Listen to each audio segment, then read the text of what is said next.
जितने आस्था चैनल पर कथा सुन रहे हो, जितने फेसबुक और यूट्यूब पर सुन रहे हो, बहुत सावधानी से सुनना।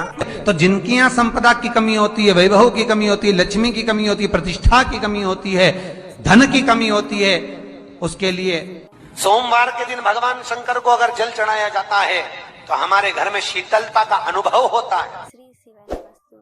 हाँ, क्या होता है?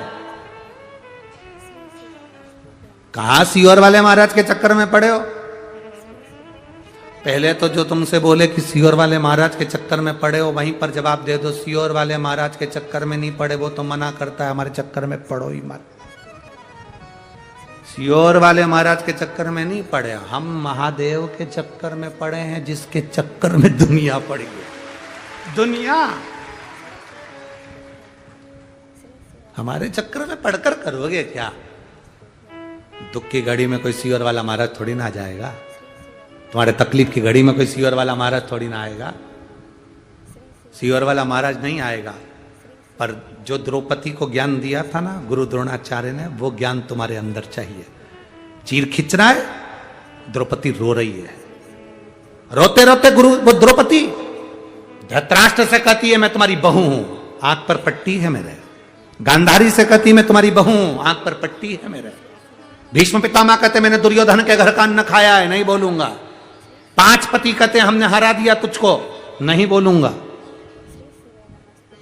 रोती रोती द्रौपदी गुरु द्रोणाचार्य के सामने पहुंच गई। गुरुदेव कोई नहीं बचा रहा, आप तो बचा लो, मैंने आपसे गुरु मंत्र लिया है। गुरु द्रोणाचार्य ने हंसकर कहा द्रौपदी से, द्रौपदी तूने मुझसे मंत्र लिया है, मैं तेरा साथ नहीं दूंगा। गुरु किसी का साथ नहीं देता। सुन द्रौपदी, मैं तेरा साथ इस सभा में नहीं दूंगा, पर याद रखना मैंने तुझे जो मंत्र दिया था वो मंत्र जब वो ही साथ देगा तेरा। हमें लगता है गुरुजी हमारा साथ देंगे, गुरुजी नहीं देंगे। गुरु ने जो मंत्र दिया, जो शिव महापुराण की कथा तुमने सुनी, श्री शिवाय नमस्तुभ्यम, जो मंत्र तुम गुरु मंत्र के रूप में ले लेते हो, जो मंत्र साधना के रूप में ले लेते हो, जो भगवान का 1 लोटा जल तुम साधना के रूप में ले लेते हो, गुरु तुम्हारे सामने नहीं होगा। तुम्हारे प्राण छूटेंगे जब गुरु ना जाने कहां हो, तुम्हारे प्राण जाए जब तुम कहां हो, तुम्हारा एक्सीडेंट हो तब गुरु ना जाने कहां हो, तुम्हारे यहां विवाह हो तब गुरु ना जाने कहां हो। गुरु तुम्हारे साथ थोड़ी ना रहेगा। गुरु ने जो मंत्र दिया, गुरु जी ने कथा कही, गुरु जी ने विचार दिए, गुरु जी ने जो मंत्र पकड़ाया, गुरु जी ने जो तुमको कथा सुनाई, वो कथा तुम्हारे दिल में पहुंच जाना चाहिए। और अंत समय में तुम गुरु को भले याद मत करो, पर उस परमात्मा को याद करो, वो तुम्हारे सामने होगा। और अंत समय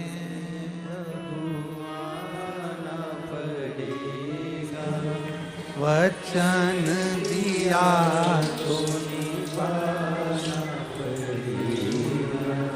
आए ना आए प्रभु कुटुंब कबीरा, अंत समय प्रभु आना पड़ेगा। वचन दिया तो निभाना पड़ेगा, अंत समय प्रभु आना पड़ेगा। वचन दिया तो निभाना पड़ेगा। सिर फिरे आएंगे, कहेंगे तुमसे, जैसे नरहर सुनार के घर पर पहुंच गए। तुम इतना शिव जी की भजन करते, तुम्हारे पिता दीनानाथ शिव जी का भजन करते हैं, तुम्हारी धर्मपत्नी गंगा शिव जी का भजन करती हैं, तुम्हारा बेटा नारायण शिव जी का भजन करता है, उसके बाद भी दुख तुम्हारे यहाँ। तुमसे कहने वाले आएंगे इतनी कथा सुनते हो, इतना शिव जी को जल चढ़ाते हो, सीहोर वाला महाराज का कहना मानते हो, उसके बाद भी दुख है। उसको कह देना सीहोर वाला कहता है उसके चक्कर में नहीं, महादेव के चक्कर में। थोड़ा फाइल मोटी है, समय लगेगा, थोड़ा सा दुख ज्यादा है, पूर्व का कर्म का भोग भोगना पड़ेगा, उसको धीरे धीरे काटूंगी। और जब मेरा बाबा मेरा हाथ जल चढ़ाते चढ़ाते मेरा हाथ पकड़ लेगा, फिर मुझे गिरने नहीं देगा, पार कर देगा, फिर पार कर देगा, फिर नहीं गिरने।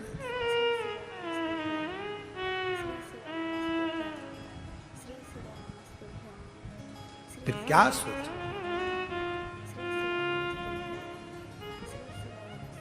जब भीतर परमात्मा की अविरल भक्ति, विश्वास दृढ़ होकर हमारे भीतर जब परमात्मा की अविरल भक्ति पहुंचती है, तब जीवन का एक आनंद अपने आप प्राप्त होता है, अपने आप।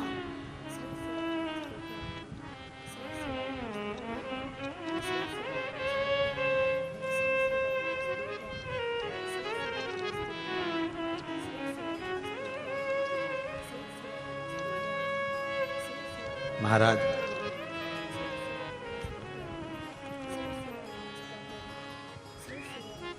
ये भक्ति अपने भीतर उतारो, अपने भीतर कथा अपने भीतर उतारो। कथा चांगली लगली ना, अब तुम्हारे भीतर जब वो कथा उतरेगी तुम्हारे भीतर, ये थोड़ी बहुत मराठी भाषा का तो हम जीरा और राई का बघार लगा दे सब्जी में, आए ना हम ज्यादा कुछ बोल दें और तुम बाद में क्यों गुरुजी तुमने तो कजन का बोल दिया, तुम्हें तो बोलना ही नहीं, तो भाई इतना भी नहीं आए, परंतु अब प्रयास करेंगे। महाराष्ट्र का एक टीचर रखेंगे है? जो हमको मराठी थोड़ी बहुत धीरे धीरे करके 1-2 महीना 4 महीना में सिखा देगा ना, तो फिर तुमको मराठी में भजन भी सुनाएंगे और मराठी में कथा भी कह के सुनाएंगे। तो प्रयास करेंगे, जो थोड़ी थोड़ी हमको बता दे। ये तो आता है चांगला,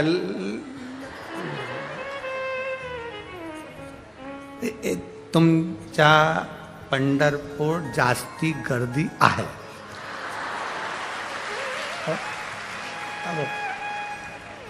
ठीक है, तो वो शिव भक्ति का एक आनंद हो, कथा को भीतर उतारिए, भीतर जब भीतर उतरेगी तब सुख अपने आप आएगा।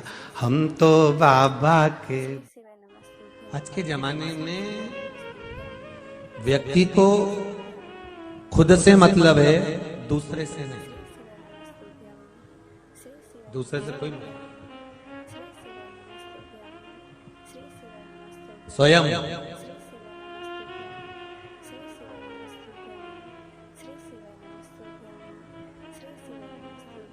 उसको मेरा ओघड़दानी कह रहा है, भूखे को रोटी खिलाओ, मना नहीं है, मना नहीं है। भूखे को रोटी खिलाओ मना नहीं है, भूखे को भोजन कराओ मना नहीं है।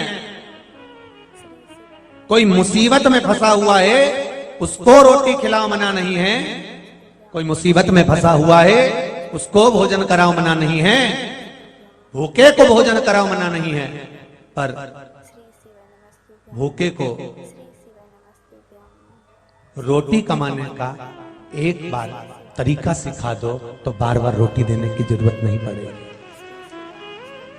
भूखे को एक बार रोटी कमाने का तरीका सिखा दो कि तुझे ये कर्म करना है, चल थोड़ा सा व्यापार चालू कर, थोड़ा सा व्यापार बना कर। नहीं, अभी चैत्र का महीना आएगा ना, तब अभी फागुन चल रहा है, अभी मैं कोई दुकान नहीं खोल सकता, दुकान खोलूंगा व्यापार नहीं चला तो ऐसा हो गया। तो यहाँ तो शिव महापुराण की कथा कहती है प्रतिदिन शंकर भगवान का बनाया हुआ है, प्रत्येक घड़ी शिव की बनाई हुई है, प्रत्येक पल मेरे भोलेनाथ का बनाया हुआ है, प्रत्येक समय मेरे शंकर का बनाया हुआ है। आप शिव का नाम लीजिए, त्रिकालदर्शी शंभू का नाम लीजिए और एक बार मन में विश्वास कर कर उस कुबेर भंडारी पर, महाकाल बाबा पर, मेरे काशी विश्वनाथ पर विश्वास कर कर किसी भी कार्य को करने के लिए भले छोटे से छोटा हो उसके लिए आगे तो बढ़िए, फिर बाबा संभाल लेगा, सब हाथ पकड़ लेगा और तुम्हें कहां तक पहुंचाएगा ये वो जान सकता। शिव की भक्ति में लगी है, जितना बन सकता है शंकर के अनुमोदन में लगी है, शिव तत्व में लगी है, और मत भटको, मत मार्ग छोड़ो, आप शिव का तत्व धारण कर कर शंकर का अनुमोदन तो करो। एक बात उतार कर रखिए अपने जीवन में, जब भी कोई विषम समस्या अगर आकर खड़ी हो जाए और वो कार्य हो ही नहीं रहा, तो महाराज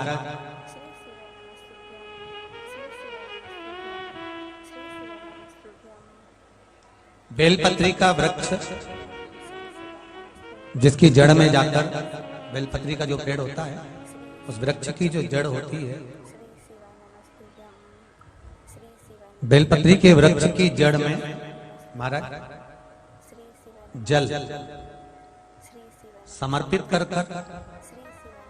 एक बेलपत्री उस जड़ के ऊपर रख कर कच्चा दूध 7 बार,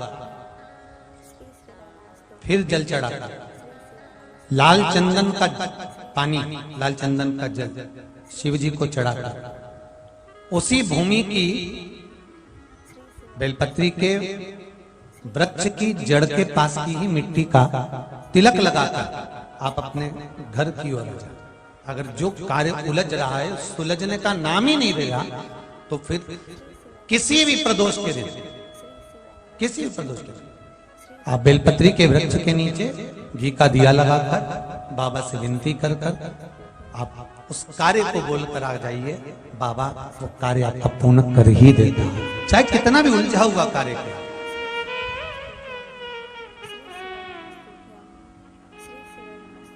तेरा ही दिया मैंने खाया पिया है, तेरा शुक्रिया है, तेरा शुक्रिया है।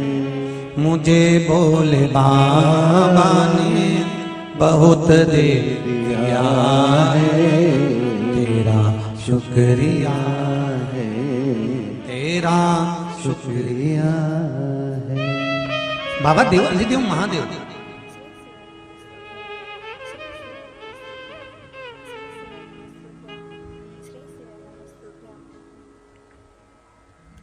देवराज नाम का ब्राह्मण पाप कर्म में लिप्त था और इतना पाप कर्म कर रहा था कि शायद उसका बैकुंठ जाना निश्चित नहीं था। अब एक बात ध्यान रखिएगा, हम पाप कर रहे हैं, पुण्य कर रहे हैं, अच्छा कर रहे हैं, बुरा कर रहे हैं, या अपने हृदय को मालूम होना चाहिए।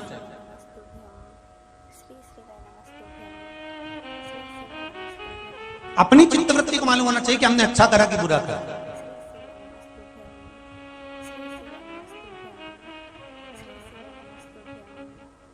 जैसे एक जज साहब के सामने एक केस पहुंचा, जज ने कटघरे में खड़े हुए मुजरिम से पूछा, क्या करा गया, क्या करा है तुमने? तो पास में वकील खड़ा था, तो वकील साहब बोले, सर ये कंकर को पानी में फेंक रहा था। कंकर को पानी में फेंक रहा था? तो जज साहब बोले, इतना बड़ा तो कोई प्रॉब्लम है नहीं कि कंकर को पानी में फेंक रहा था, उसके लिए उसको अदालत में लाकर खड़े करने की क्या जरूरत है? और ये साथ में तुम क्यों आए हो, तुमने क्या करा? तो वकील बोला, साहब ये कंकर को पानी में फेंकने के लिए हेल्प कर रहा था, सहायता कर रहा था।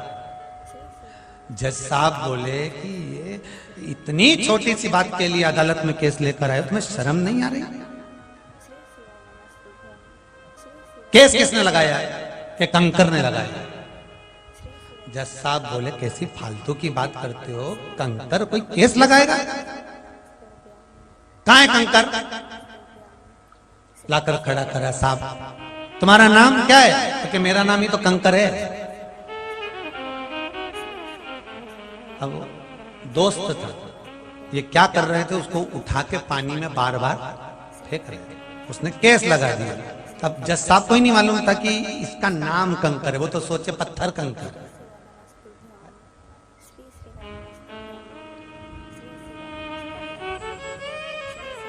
हम भी इसी भ्रांति में जीते हैं, यही हम भी सोचते हैं कि केवल कंकर कंकर है, हमें यह भान नहीं हो पाता कि कंकर ही शंकर है। हम उसको पहचाने तो, हम उसको जाने तो।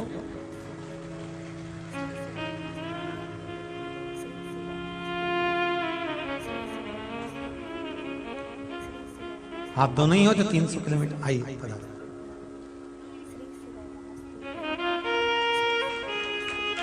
एक बार जोरदार ताली बजाओ। 300 किलोमीटर दूर से कुबेरेश्वर धाम के लिए पैदल चलकर आए दोनों पति पत्नी।